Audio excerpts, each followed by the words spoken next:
In Chicago, the pretty young wife was coming home from a movie with her husband. They lived with her parents.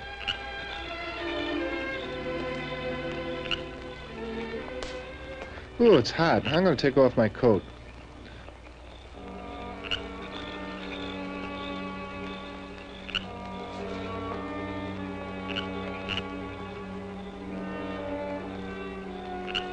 Alfred, I think someone's following us. I think the movie's got you, Elsie.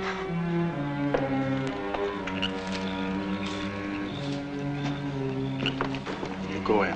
Where are you going? I think the garbage can's uncovered, that's all.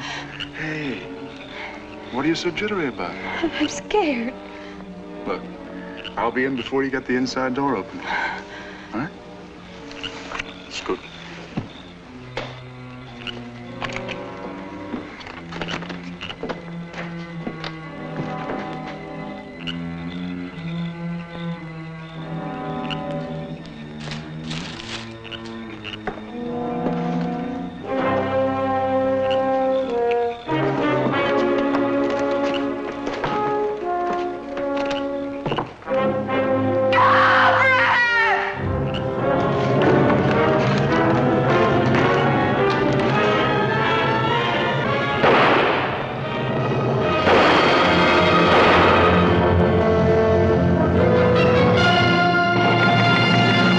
The stories that shock a nation, move them, make them laugh, begin here. Like this one.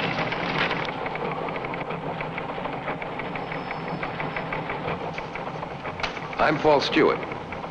The first stories describe the tragedy. To Harry J. Romanoff of the Chicago Herald-American, veteran crime reporter, the tragic event seemed to need a follow-up.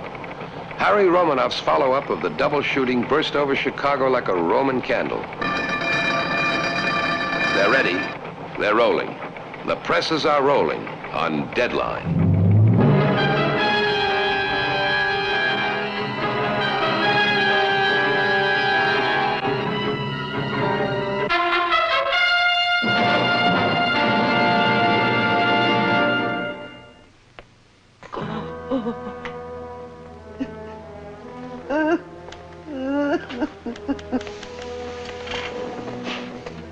Why do you torture yourself, Mama? And go in the house. What will I do in the house? Everything in the world I love is here. Dead. Elsie. The baby.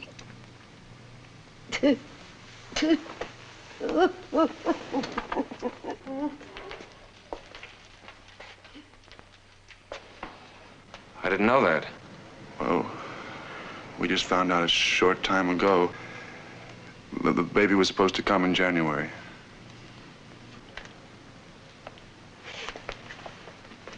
Eddie, I'm the last guy in the world to give you advice, but get a basic statement and knock it off for today. I think you're right, Harry. Mr. Stagg, could you come down to my office tomorrow morning? Of course.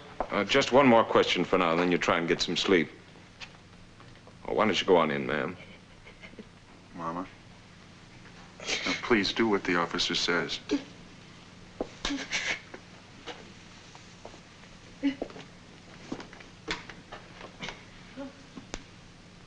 If you don't mind, could we go to another part of the porch? The side of, Oh, sure.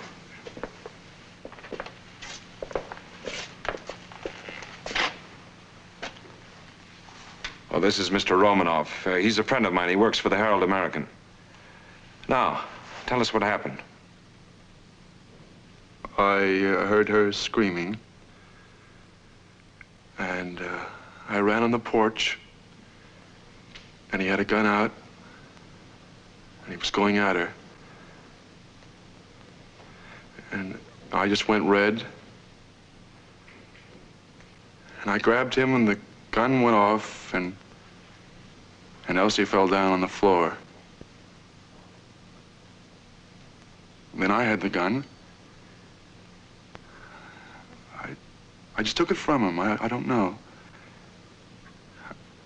I shot him, and he fell down.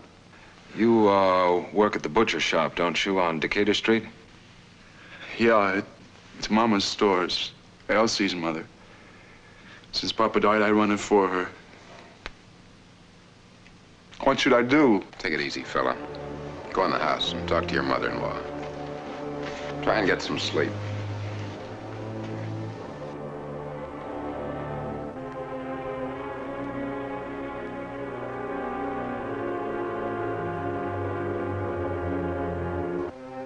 I know it now. Certainly as if I'd done it to her myself. Killed my wife and my baby. Because I wouldn't listen. No, I'd have done the same thing. Anybody would. Try not to worry yourself. Now, you didn't do anything wrong. Do you own a gun? No, I don't. You're not in the habit of carrying a lot of money around in your pocket, are you?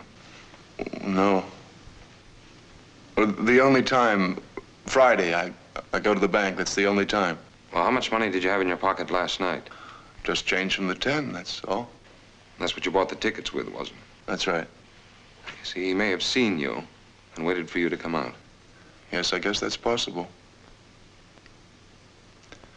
Why didn't I believe her? Why did I have to be so sure? Now, take it easy, Mr. Stagg. Mr. Stagg, there will, of course, be a coroner's inquest. In my opinion, the coroner will find that your wife was killed by a John Doe, an unknown, and the intern was killed by you in defense of your wife and property. Well, thank you very much for coming in. I don't have to tell you how sorry I am. I hope things work out.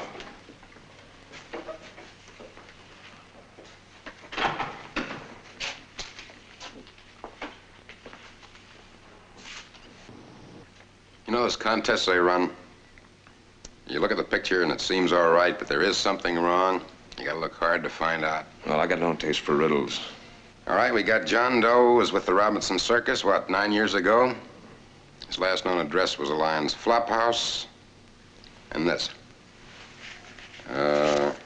Colt 38, number C2382, manufactured by Old Gosh and Hillary.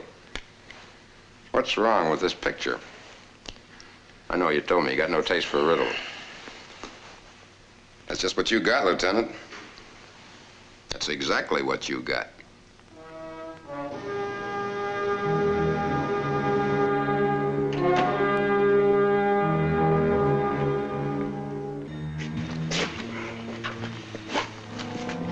Hey.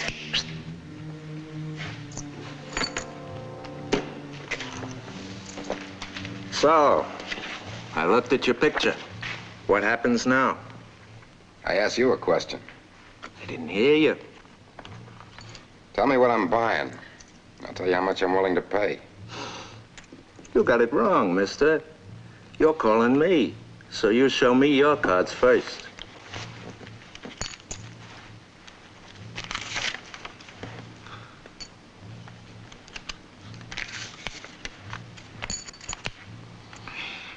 Well, let's see now.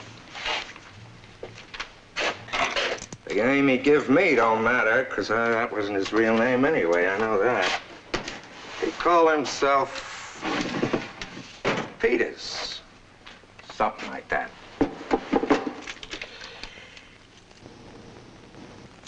That was this week. A couple of months ago was Jimmy Sweetser.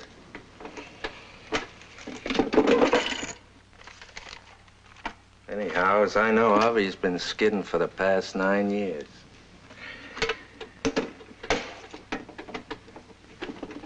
You gotta watch out for these guys. They'll steal the gold right out of your mouth.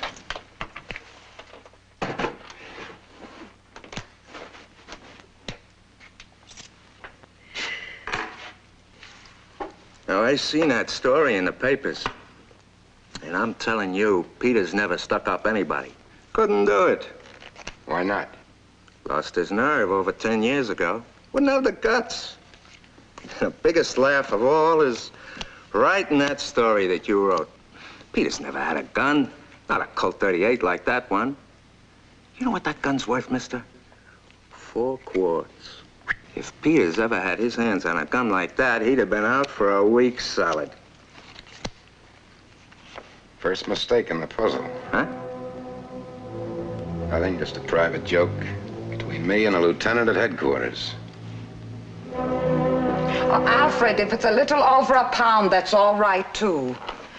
And grind it fine for me, will you, for chopped meat? Ah, he takes it so hard. He's a wonderful boy, believe me. You know, something terrible like this happens, and you get to know how wonderful a person really is. You know, he goes to the cemetery every day after work. Then he takes me to dinner and brings me home and sees that everything's fine. And then he comes on back to the shop. Well, he stays here? Can you blame him? Sleep in their room? Why, he can't. So he fixed a little place in the back. And believe me, he doesn't sleep very much. The shop is open at 7.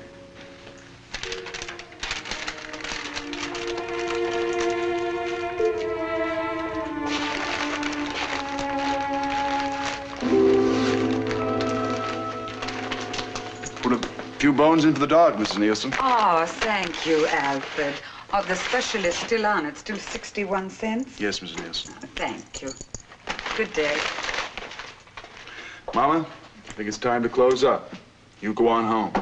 I'll clean up here. No, I'll help you, Alfred.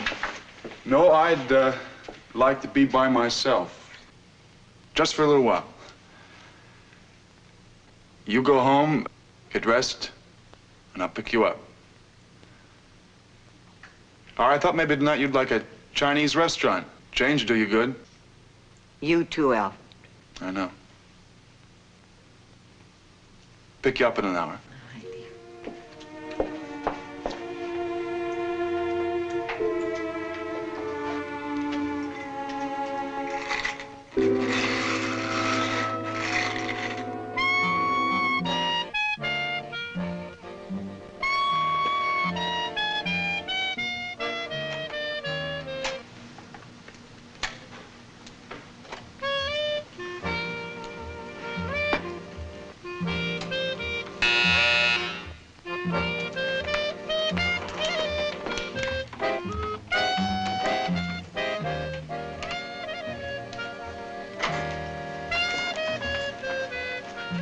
Yeah, what happened?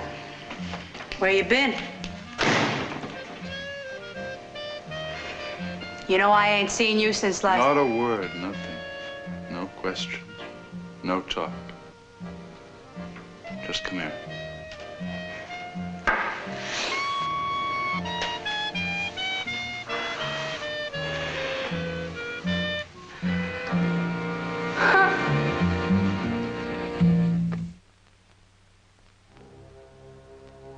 I'll take a good look at it before you answer. Is that the gun?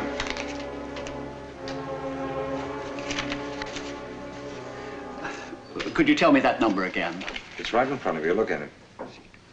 See. See. You got to keep it so hot in here. Let's see here. C23. C2382. Olgarson Hillary. Yeah. His name was Graham, George Graham, 2106 North Geneva. When? April 16th. A little over a year ago. Well, 15 months. Did you file the sale with the Department of Firearms? Yes, sir. You sure? Yes, sir. The entry's right here. Filed with the Department of Firearms, City of Chicago, Cook County. Okay. Kennedy. Get me the precinct covering North Geneva, the 2100 block. Now, there were 3 shots fired from this gun. 2 people were killed, and the last record of ownership is you. Well, I bought the gun. You know I bought it. And I had a permit and everything. Only I let it expire. You don't watch those things, you know. Well, why did you get it in the first place? Well, I'm a bartender, that's why. I run a place. It's nice and quiet. Only every once in a while I get a couple of wild ones. What happened to it? Well, I'm trying to tell you. I gave it to a... I lent it to a guy. Who? When? Well? Give me a chance, will you? Well, see, I met this guy. See, he came into the bar kind of regular-like, and He telling me about this burglary he had at the place where he lived and how he needed a gun to protect himself. Well, I knew he didn't have much money, and well, he was a nice guy, so I stupidly lent it to him. What was his name, this friend of yours? Well, it wasn't exactly a friend. He just came into the bar like I told you, see? His name was Fred. Fred what? Fred's all. You trying to tell us you loaned your gun to a guy that you hardly knew just because he told you a story about being robbed? A gun worth $24? Well, what am I going to do, lie to you? Describe it. Well, he was about his size. He had dark hair. He had big hands, and we used to talk about baseball. What's that supposed to mean, big hands? Well, that's all, just big, beefy hands, like a catcher. Hey, I just remembered. Sit down. He told me once, I remember. He was a butcher.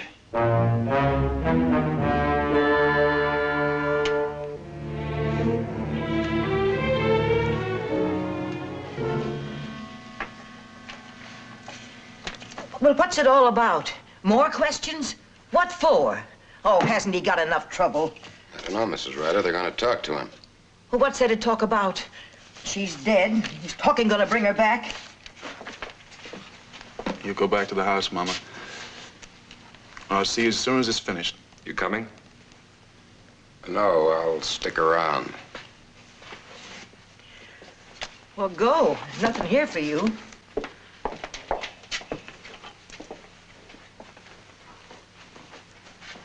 You got a room in the back there? Yes.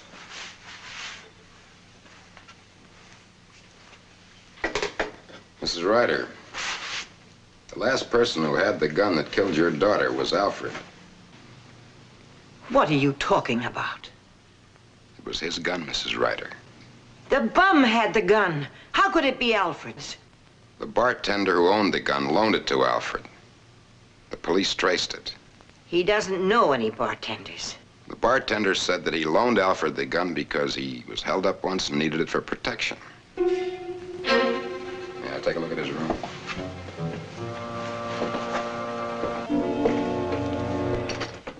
The bartender's a liar. You believe a bartender? You just don't know this boy. Look, clean how he lives, inside and out. Look how he lives, clean.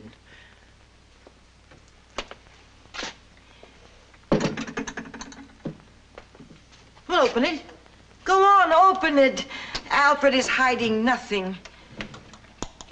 I traced the gun to him. Tell us where we're wrong.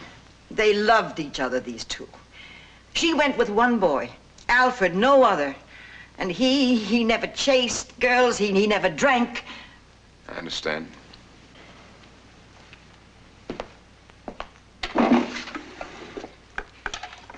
He volunteered in the war, and he kept in touch.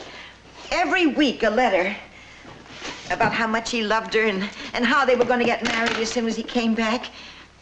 And then he'd write about how the other fellas went with the girls, the loose ones over there. But not Alfred. No, letter after letter he told her. About the girls? Oh, no, women like that disgusted him. Oh, she just couldn't wait till he came home. She loved him so much. And then they got married, and nobody was ever happier than my Elsie and her Alfred. Who's this? That's not his picture. He doesn't know girls like that. It says to Alfred, my prince, Lorene. No. These are letters to him from her. Get out of here, go. It was his gun, Mrs. Ryder. Alfred's. How the stranger got it, I don't know, but it was his gun.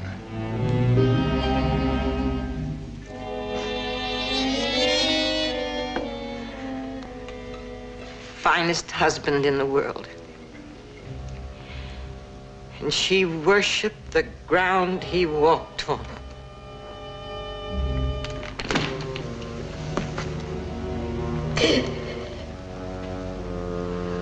Last night, my darling, was like nothing that ever happened.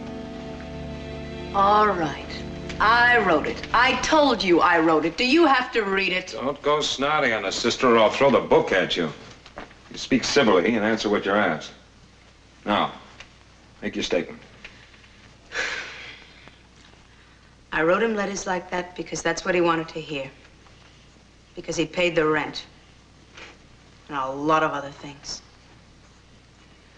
But I never knew he was married. And if I thought for 1 minute he'd do a crazy thing like this, what did he do? He didn't kill her. I mean, he didn't just go out and get a gun and shoot her. And where does this bum fit in? That's what we're asking you. Look, mister, I'm just an ordinary tramp. This goes way past me. Is this him?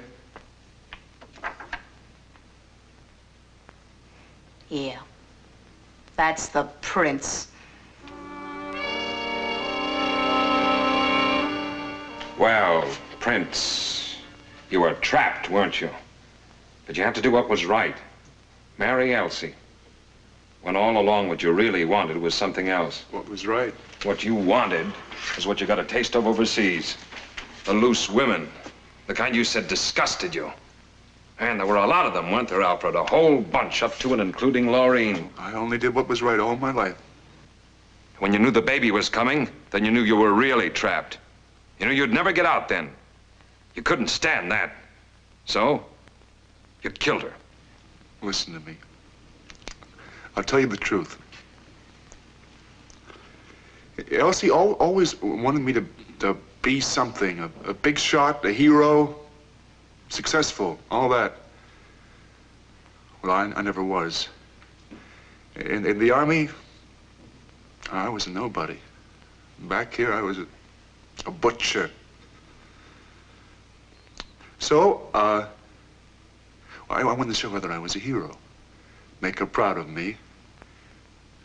So I found this bum and I said to him, you follow us home from the movie and pretend to stick us up. And I'll give you a couple bucks for it. And then I'll break in and look like a hero.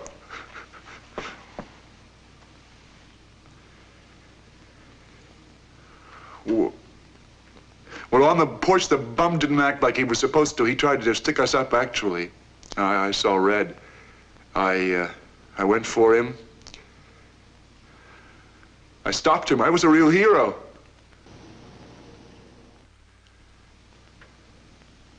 I killed him. But she was dead. Elsie was dead. I got it. Now I know. I know what's wrong with the picture. What? It didn't happen that way. It couldn't have. You hired the guy, all right, Stagg. You told him the hero gag. But on the porch, it changed. You changed it, Stagg. You went out to the garbage can, then you came back after them. The stranger had the gun on Elsie. Stick him up and keep him up. Alfred!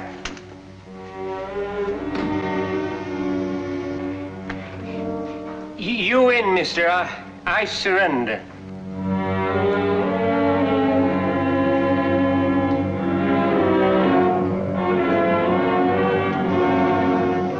You took the gun away from him and you shot him. Then you turned the gun on her. After you killed him, you killed her. No. You never had to prove yourself to Elsie Stagg. She loved you.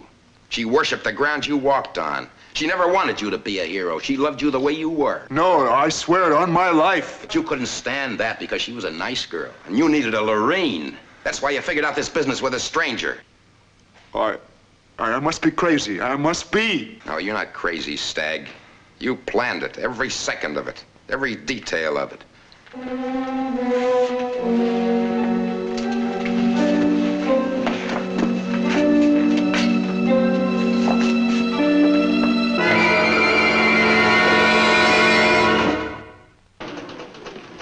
Stagg was tried for the double murder, for the murder of his wife and unborn child. The jury gave Stagg 25 years, reasoning that if they sentenced him to death, he might escape punishment on the ground that he was insane.